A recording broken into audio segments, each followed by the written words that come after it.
तो यही सौरमंडल का कौन चीज है, भाग है और सौरमंडल का हिस्सा है। ठीक है, तो समझ गए कि सौरमंडल क्या है। तो सौरमंडल यानी सूर्य के चारों ओर चक्कर लगाने वाले ग्रह और ग्रह के चारों ओर चक्कर लगाने वाले उपग्रह, क्षुद्र ग्रह, उल्कापिंड, धूमकेतु के सम्मिलित स्वरूप को कौन सी कहते हैं, सौरमंडल कहते हैं। अब देखिए नहीं, सौरमंडल कहते हैं। अब देखिए, अब यहां जो दिया हुआ है,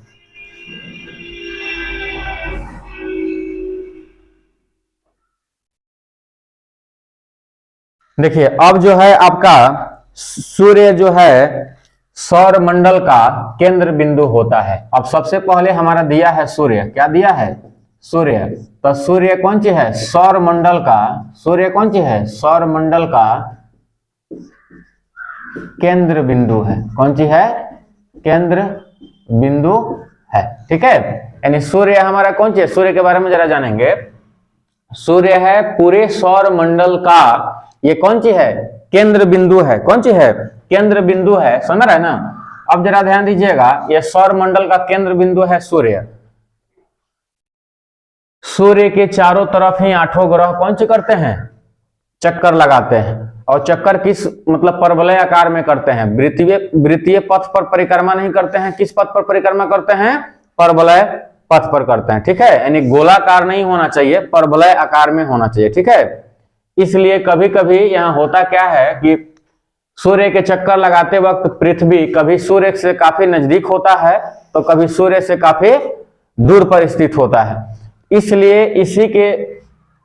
इसीलिए कभी कभी पृथ्वी पर ठंडा ज्यादा, गर्मी ज्यादा पड़ता है, या वातावरण जो होता है उसके अनुसार से कौन सी बदलते रहता है। समझ में आ रहा है ना। यानी इसका मतलब क्या हुआ, पृथ्वी सूर्य के जितने नजदीक जाएगा उतना ही गर्मी, और सूर्य से जितने दूर स्थित रहेगा उतना ही ठंडा पड़ता है। क्यों, क्योंकि सूर्य का तापमान जो है पृथ्वी पर जितना ही जल्दी पहुंचेगा गर्मी उतना ही पड़ता है। समझ रहा है ना। अब जरा ध्यान दीजिएगा, अब दूसरा हो गया पहला, दूसरा कौन सी है, सूर्य एक तारा है। सूर्य एक तारा है, सूर्य कौन सी है, तारा है। यहां से भी क्वेश्चन पूछ सकता है। तो सूर्य कौन सी है, एक तारा है। दूसरा कंडीशन याद रखिएगा, सूर्य तारा है, तारा बहुत सारा है, समझ रहे ना। तारा सूर्य ही नहीं है, तारा और भी है, लेकिन याद रखिएगा सूर्य जो है पृथ्वी से 1000 मतलब समझिए 10 लाख गुना बड़ा है। सूर्य जो है पृथ्वी से समथिंग कितना बड़ा है, 10 लाख गुना समथिंग बड़ा है। अब देखिए यहां जो बता रहा है, सूर्य एक तारा है। दूसरा कंडीशन में जरा ध्यान दीजिएगा। अब यहां सूर्य में सबसे पहले हम जानेंगे कि सूर्य में हमको मिलता क्या है। ये सूर्य है, तो सूर्य में सबसे पहले नाभिकीय संलयन के कारण, सूर्य में कौन सा होता है, नाभिकीय संलयन होता है। अब सूर्य से हमको ऊर्जा कैसे मिलता है, यानी प्रकाश कैसे मिलता है, समझ रहे हैं ना। यहाँ देखेंगे कि सूर्य से हमको प्रकाश मिलता कैसे है। तो सूर्य में नाभिकीय संलयन के कारण, कौन किसके कारण होता है, नाभिकीय संलयन के कारण, नाभिकीय संलयन के कारण हाइड्रोजन का अणु हीलियम में बदलते हैं। हाइड्रोजन का अणु कौन से होते हैं, हीलियम में बदलते हैं, और इसके साथ ऊर्जा मुक्त करते हैं। इसके साथ कौन सी करते हैं, ऊर्जा मुक्त करते हैं। जैसे मान लीजिए हाइड्रोजन का अणु जो है कौन सी बदलेंगे, अब प्लस यहाँ होता है ऊर्जा मुक्त, और यही ऊर्जा हम लोग को मिलता है। ऊर्जा यानी गर्मी यानी प्रकाश, और यही प्रकाश को कौन सी करते हैं, उत्सर्जित करते हैं, जो हम लोग को मिलता है। समझ रहे हैं ना। तो अब जरा ध्यान दीजिएगा, यहां दिया हुआ है कि हाइड्रोजन हीलियम में बदलता है। किसमें बदलता है, हाइड्रोजन हीलियम में बदलता है। यानी सूर्य में सबसे ज्यादा, यानी इसे मान क्या सकते हैं कि सूर्य में सबसे ज्यादा हाइड्रोजन की मात्रा है। कौन सा है, हाइड्रोजन, तब ही हीलियम में बदलता है ना। तो याद रखेंगे पृथ्वी पर जल कितना प्रतिशत है जी, पृथ्वी पर जल 71% है। तो उतना ही याद रखिएगा कि सूर्य में हाइड्रोजन का मात्रा भी जो है वो भी कितना प्रतिशत है, 71% है। इसे याद रखना है, यानी यहां से याद रखिएगा सूर्य में हाइड्रोजन जो है, हाइड्रोजन कितना है, 71%। ठीक है, और उसके बाद में है हीलियम। कौन सी है, हीलियम, ये है 26.5%। हीलियम कितना है 26.5% है। और एक है अन्य गैस, अन्य गैस जो है, अन्य गैस है आपका 2.5%। यानी सूर्य में हाइड्रोजन और हीलियम ही गैस विद्यमान है सबसे अधिक, जो हाइड्रोजन है 71% और हीलियम है 26.5%। अन्य गैस जो है आपका, अन्य गैस में दूसरा कोई भी गैस हो सकता है, और अन्य गैस आपका कितना है 2.5% है। ठीक है, तो अब जान गए कि सूर्य में प्रकाश का उत्सर्जन कैसे होता है, प्रकाश मिलता कैसे है। तो कोई पूछेगा तो क्या बताइएगा, सूर्य में नाभिकीय संलयन के कारण ही हाइड्रोजन का अणु हीलियम में बदलता है और उसके साथ साथ ऊर्जा मुक्त करता है। उसके साथ साथ कौन सी करता है, ऊर्जा मुक्त करता है, और वही ऊर्जा हमें प्राप्त होता है। समझ रहे हैं ना, यहां समझ गए। तो सूर्य एक तारा है, समझ गए। चलिए अब जरा ध्यान दीजिएगा, अब जो है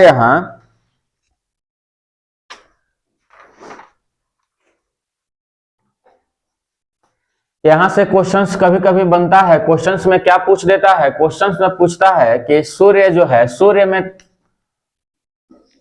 एक केंद्र है, एक कौन सी है, केंद्र, यानी केंद्रीय भाग हम इसको बोल सकते हैं। कौन सी बोल सकते हैं, केंद्रीय भाग। अब केंद्रीय भाग और दूसरा होता है सतह। दूसरा क्या होता है, सतह। दूसरा क्या होता है, सतह होता है। और एक होता है कलंक या धब्बा बोलते हैं इसको। कौन सी बोलते हैं, कलंक या धब्बा। अब यहां से क्वेश्चंस करता है कि सूर्य के केंद्र में, केंद्र का तापमान कितना होता है, सूर्य के केंद्र का तापमान कितना होता है। अब देखिए यहां से कहने का मतलब कौन सी है कि सूर्य में 3 जगह का तापमान अलग अलग होता है। तो किसी के मध्य में मध्य भाग जो होता है, सूर्य के मध्य भाग में सबसे ज्यादा गर्मी है। सूर्य के मध्य भाग में कौन सी है, सबसे ज्यादा गर्मी है, सतह में उससे कम, और कलंक जो है, कलंक कहिए या धब्बा कहिए, उसमें उससे कम होता है। तो सूर्य के केंद्र में हमारा है कितना, 15 मिलियन डिग्री सेल्सियस टेम्परेचर है। कहां, सूर्य के केंद्र में कितना है, 15 मिलियन डिग्री सेल्सियस टेम्परेचर है। आप समझ सकते हैं 15 मिलियन क्या होता है। 40 से 45 डिग्री सेल्सियस जब हम लोग को मिलता है तो लगता है कि बॉडी जल जाएगा, समझ रहे हैं ना। तो उसके केंद्र में कितना है, 15 मिलियन डिग्री सेल्सियस। एक चीज जरा ध्यान दीजिएगा, लोग बोलते हैं मिलियन, लोग बोल देते हैं कौन सी, मिलियन। अगर बात कहा है 15 मिलियन का, हम इसको लाख में कैसे बोल सकते हैं कि कितना लाख डिग्री सेल्सियस टेम्परेचर है। तो जितना दिया रहता है ना, जैसे 15 दिया है ना, 15 पर एक जीरो बैठा करके लाख बोल दीजिएगा। कौन सी बोल दीजिएगा, लाख बोल दीजिएगा। अब कह दीजिएगा, अगर कोई पूछता है कि 15 मिलियन डिग्री सेल्सियस का मतलब, तो बोल सकते हैं 150 लाख डिग्री सेल्सियस टेम्परेचर है। ठीक है ना, यानी जितना रहेगा ना उस पर एक जीरो बैठा करके और उतना लाख हम बोल सकते हैं, समझ रहे हैं ना। यानी सूर्य के केंद्र में क्या बोल सकते हैं, 150 लाख डिग्री सेल्सियस टेम्परेचर है। ठीक है, अब बात आया सतह में, तो सतह का है, सतह में है आपका 6000, क्या होता है, 6000 डिग्री सेल्सियस टेम्परेचर होता है। किसका, सतह का। सूर्य के सतह का तापमान जो होता है 6000 डिग्री सेल्सियस होता है। ठीक है, और कलंक या धब्बा, कहीं कहीं देखिएगा सूर्य में जो होता है, कहीं कहीं दिखता है धब्बा जो दिखता है, और उस धब्बा का टेम्परेचर जो होता है 1500 डिग्री सेल्सियस टेम्परेचर होता है। कितना होता है, 1500 डिग्री सेल्सियस टेम्परेचर होता है धब्बा का। तो सूर्य में 3 जगह का टेम्परेचर आप लोग को मिल गया। एक केंद्र का पूछ सकता है यहां से, तो केंद्र का तापमान होता है 15 मिलियन डिग्री सेल्सियस। दूसरा होता है सतह, सतह का तापमान है कितना, 6000 डिग्री सेल्सियस। और उसके बाद कलंक या धब्बा कहिए, तो कलंक या धब्बा का टेम्परेचर जो है 1500 डिग्री सेल्सियस टेम्परेचर है सूर्य का। ठीक है, चलिए यहां से क्वेश्चंस पूछ सकता है, तो इसमें जरा ध्यान दे दीजिएगा लोग। ठीक है, ये समझ में आ गया। अब चलिए दूसरा ध्यान दीजिएगा। अब यहां से क्वेश्चंस फिर पूछता है सूर्य ग्रहण, और सूर्य ग्रहण के बारे में पूछता है। कौन सा पूछता है, सूर्य ग्रहण के बारे में पूछता है। तो सूर्य ग्रहण जो होता है, सूर्य ग्रहण कब होगा, सूर्य ग्रहण होने का कारण क्या होता है, समझ रहे हैं ना। तो अब जरा ध्यान दीजिएगा, सूर्य ग्रहण के समय में मान लीजिए ये हो गया सूर्य, ये हो गया सूर्य और ये हो गया पृथ्वी, ये कौन सी हो गया, पृथ्वी। तो सूर्य ग्रहण के समय में क्या होता है कि सूर्य और पृथ्वी के बीच में चंद्रमा आ जाता है। कौन सा आ जाता है, चंद्रमा आ जाता है। सूर्य और पृथ्वी के बीच में चंद्रमा आ जाता है और सूर्य का सारा प्रकाश चंद्रमा रोक लेता है और सूर्य का प्रकाश पृथ्वी तक नहीं पहुंच पाता, जिसकी वजह से हम लोग बोलते हैं कौन सा हो गया है, सूर्य ग्रहण हो गया है। अब देखिए सूर्य ग्रहण दो तरह से हो सकता है, एक होता है पूर्ण, एक होता है कौन चीज, एक होता है आंशिक, एक होता है आंशिक सूर्य ग्रहण और दूसरा होता है पूर्ण सूर्य ग्रहण।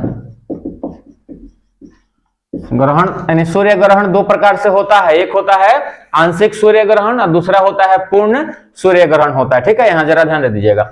अब आंशिक सूर्य ग्रहण कब होता है और पूर्ण सूर्य ग्रहण कब होता है, जरा इसके बारे में देख लीजिएगा। यहां से कभी कभी क्वेश्चंस कर सकता है भूगोल में। ठीक है, तो आंशिक मने हमको कहने से, देखिए कोई भी चीज है वो क्वेश्चंस में होकर आंसर छिपा होता है। ठीक है ना, इस पर जरा ध्यान दीजिएगा। दिया हुआ है आंशिक, यानी आंशिक का मतलब कौन चीज, कुछ, आंशिक का मतलब कुछ।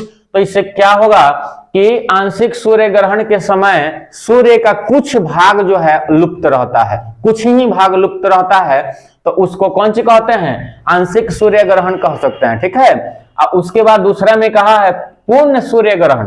तब पूर्ण सूर्य ग्रहण कब होता है कि सूर्य का समथिंग आधा से ज्यादा भाग जो होता है कौन सा हो जाता है, ढक जाता है, यानी छुप जाता है, उसको कौन सी कहते हैं, पूर्ण सूर्य ग्रहण कहते हैं। ठीक है, तो ये हो गया, यहां से क्वेश्चन पूछ सकता है। तो दो तरह से होता है, एक आंशिक सूर्य ग्रहण और एक होता है पूर्ण सूर्य ग्रहण। तो आंशिक सूर्य ग्रहण में जान गए कि सूर्य का कुछ भाग है जो लुप्त हो जाता है, उसे आंशिक सूर्य ग्रहण कहते हैं, और सूर्य का आधा से ज्यादा भाग लुप्त हो जाना यानी ढक जाना पूर्ण सूर्य ग्रहण कहलाता है। ठीक है, तो यहां से पूछ सकता है आंशिक और फिर जान गए कि हाँ सूर्य ग्रहण होता कब है। तो सूर्य ग्रहण होता कब है, सूर्य और पृथ्वी के बीच में चंद्रमा आ जाता है, तब जाकर के कौन सा होता है, सूर्य ग्रहण होता है। अब देखिए यहां से एक चीज और जरा ध्यान दीजिएगा, यहां से क्वेश्चन से एक प्रकार से और पूछ सकता है कि सूर्य ग्रहण का अधिकतम समय कितना देर का हो सकता है, 8 मिनट। सूर्य ग्रहण का अधिकतम समय जो होता है 8 मिनट होता है, मैक्सिमम समय जो होता है सूर्य ग्रहण का, मैक्सिमम समय समझ गए, यानी अधिक से अधिक 8 मिनट होता है। 8 मिनट से ज्यादा सूर्य ग्रहण नहीं होता है। बहुत सारे लोग बोल देते हैं कि आज 2 घंटा का सूर्य ग्रहण है, गलत बात है। सूर्य ग्रहण 2 घंटा का नहीं हो सकता है, अधिक से अधिक सूर्य ग्रहण जो होता है कितना देर का होता है, 8 मिनट का ही होता है, 8 मिनट का ज्यादा नहीं होता है। अब देखिए ये सूर्य ग्रहण जो है 8 मिनट का ही क्यों होता है, तो आप लोग तो जानते हैं कि सूर्य ग्रहण 8 मिनट से ज्यादा इसलिए नहीं हो सकता है क्योंकि सूर्य का परिक्रमा जो है पृथ्वी करती है, अब पृथ्वी का परिक्रमा चंद्रमा, है ना। तो अब इस स्थिति में 8 मिनट में इन दोनों का जगह जो है कौन सा हो जाता है, अलग अलग हो जाता है। 8 मिनट के दौरान जो है अलग हो जाएगा और फिर सूर्य का प्रकाश पृथ्वी तक पहुंच जाएगा और सूर्य ग्रहण का अवधि कौन सा होता है, समाप्त हो जाता है। तो इसलिए बताया गया है कि 8 मिनट से ज्यादा का सूर्य ग्रहण नहीं हो सकता है, कम से कम और ज्यादा से ज्यादा। अब कम से कम 2 मिनट 4 मिनट हो सकता है, समझ रहे ना, लेकिन ज्यादा से ज्यादा 8 मिनट से अधिक का सूर्य ग्रहण नहीं हो सकता है। तब यहां समझ गए कि सूर्य ग्रहण कब होता है, सूर्य और पृथ्वी के बीच में कौन आ जाता है, चंद्रमा आ जाता है, समझ रहे ना। रुक जाओ अभी हम बोलेंगे तब।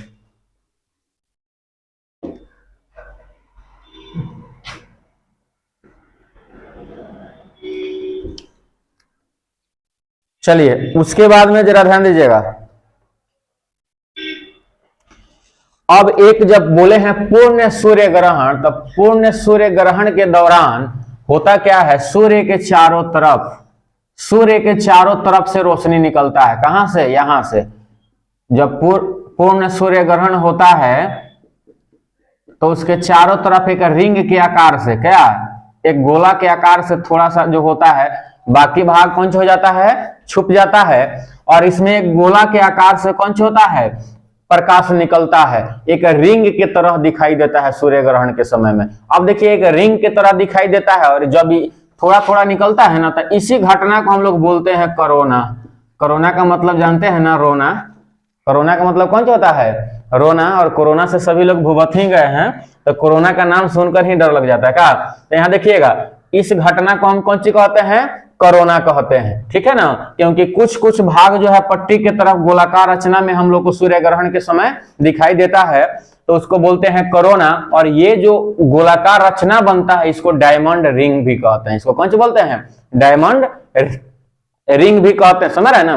तो अब जरा ध्यान दीजिएगा, अब यहां से ये चीज हो गया, तो यहां से क्वेश्चन हो सकता है, बहुत सारे लोग बोलते हैं कि सूर्य ग्रहण के दौरान हमें सूर्य को सीधी आंख से क्यों नहीं देखना चाहिए। लोग बोलते हैं कि सूर्य ग्रहण जब लगता है तो क्या किया जाता है, सूर्य ग्रहण के दौरान पानी में माने किसी मतलब बर्तन में पानी रख करके तब उसमें सूर्य ग्रहण को हम लोग देखते हैं, सीधी आंख से क्यों नहीं देखते हैं। नहीं देखने का कारण क्या होता है, उस समय सूर्य ग्रहण के दौरान सूर्य से एक्सरे निकलता है। कौन, एक्सरे या एक्स किरण भी इसको बोल सकते हैं। एक्स कौन सी बोल सकते हैं, किरण कहिए, रे का हिंदी होता है किरण, ठीक है ना। यानी एक्स किरण निकलता है सूर्य ग्रहण के दौरान, जो होता है ना, क्या निकलता है, सूर्य से एक्स किरण निकलता है, जो हमारे आंख के लिए घातक होता है। कौन सा होता है, हमारे आंख के लिए कौन सा होता है, घातक होता है। और उस दौरान अगर हम सूर्य को सीधी आंख से देखते हैं तो हमारे आंख को खतरा भी हो सकता है। इसीलिए लोग बोलते हैं कि सूर्य ग्रहण के दौरान हमें सूर्य को सीधी आंख से नहीं देखना चाहिए। अब क्यों नहीं देखना चाहिए समझ गए, क्योंकि वहां से निकलता है एक्स किरण। अब एक्स किरण के बारे में तो जानते हैं, किसी का हाथ टूट जाता है, जाते हैं तो बोलते हैं तनी एक्सरे कर दीजिए। कौन सा कर दीजिए, एक्सरे कर दीजिए। और वो एक्सरे कर देता है, अंदर के सारे सामान को बता देता है कि हड्डी टूटा कहाँ है, यानी कितना घातक है, समझ गए। तो ये आंख के लिए बहुत हानिकारक है, इसलिए सूर्य ग्रहण के दौरान हमें मना किया जाता है कि सूर्य को सीधी आंख से नहीं देखना चाहिए, समझ गए।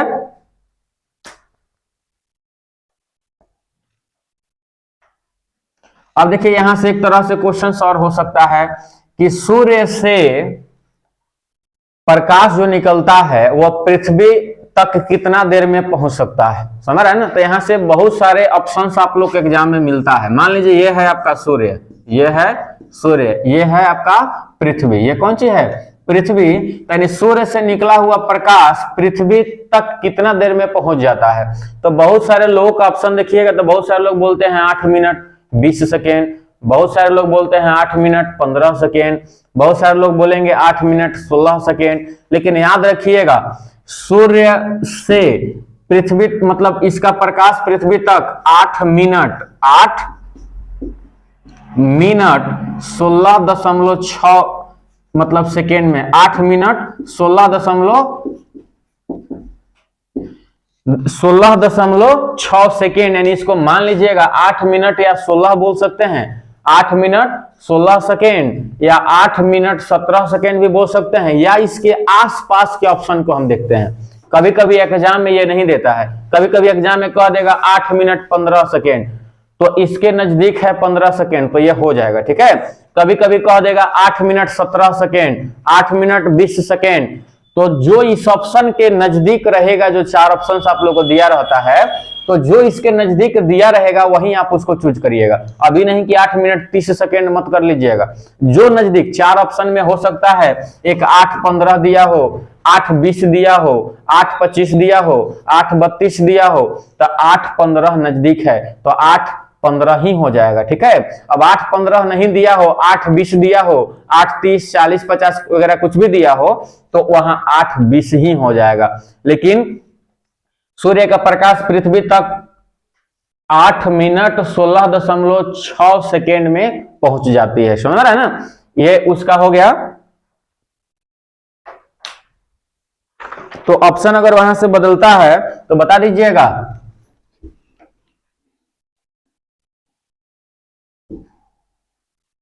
चलिए उसके बाद में अब जरा ध्यान दीजिएगा, यहां से अब ये सूर्य के बारे में समाप्त हो गया।